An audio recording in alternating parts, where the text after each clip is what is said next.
ถ้าถึงคำว่าประธานาธิบดีหลายๆคนก็คือสินึกถึงผู้นำประเทศที่มีหน้าตาทางสังคมอยู่เฮิรนพักหลังใหญ่ลูลาปันคฤหาสน์เวลาสิไปหันมานี่ก็ต้องมีขบวนรถอลักขาขับไล่กลกันยาวปันหมู่มดงามแต่เจ้าสิลืมนิยามเหล่านั้นไปมาเลยเมื่อได้รู้จักกับประธานาธิบดีแห่งประเทศอุรุกวัยท่านนี้โฮเซมูฮิกาประธานาธิบดีแห่งประเทศอุรุกวัยอายุ77ปีผู้ที่ได้รับการขนานนามว่าเป็นประธานาธิบดีที่จนที่สุดในโลกเขามีมากการใช้ชีวิตแบบหรูหราและปฏิเสธเฮิรนพักหลังใหญ่ปานคฤหาสน์ที่ทางการจัดหาเขาอาศัยอยู่เฮิรนหลังน้อยๆพร้อมกับภรรยาเฮ็ดโซนปลูกผักหาหน่อไม้แกงกินเองแบบลุงเบลซาวหน้าเลยนี่เป็นสิ่งที่ซีเห็นอย่างชัดเจนว่าประธานาธิบดีมูฮิกาแตกต่างจากนักการเมืองที่สันดานขี้โกงคนอื่นๆและที่วิเศษไปกว่าหันก็คือเงินเดือนเขาเดือนละประมาณ 12,000 ดอลลาร์แต่ 90% นั้นเขาบริจาคเพื่อซอยคนทุกข์ยากและองค์กรเพื่อสังคมต่างๆเก็บไว้ซื้อสบู่กานกแก้วมาซุและสลิปกาอึ้งยืนมาใส่เพียงแต่ 10% เท่านั้นเสริงกงกันข้ามกับนักการเมืองบางคนในหลายประเทศที่สแตะเงินเดือนกระโลงลายมหาศาลแล้วยังโกงเงินประชาชนไปแดกอีก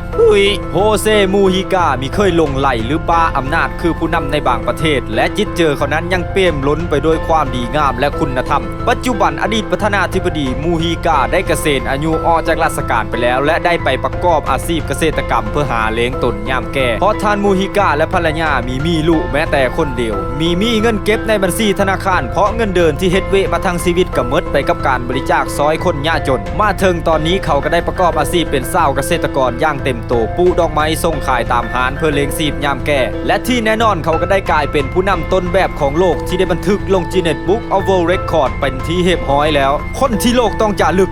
โฮเซมูฮิกา